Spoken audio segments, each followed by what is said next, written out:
In this video, I wanted to give an overview of the Canvas environment and how this course works.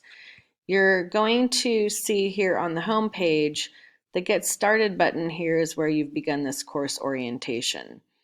And eventually, as the course gets started, I'm going to remove this video and put a link to our recorded weekly Zoom sessions for you to access in case you cannot attend a meeting. On the home page here, which you can access again by clicking up in the top of the navigation pane here, if you click home, you end up here, and these are quick links to all of the modules. So if you click on the one, it's going to take you to the first page of the module. Each module will start with a welcome page and an overview, which will include the learning outcomes. And then there will be activities and assignments to do. So you can see these are all the things that you're going to do in this module, including where there are assignments with points.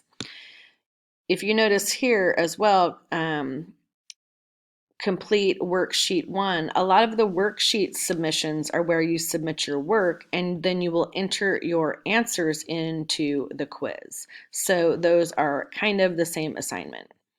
When you go to the next page, then you're going to be looking at the content of the course, and you can continue to go through each of the tasks for this module. Another thing I would like to point out is the announcements link here, which currently there are no announcements, but I will be regularly posting announcements to help keep you on pace and to share information with you in this course.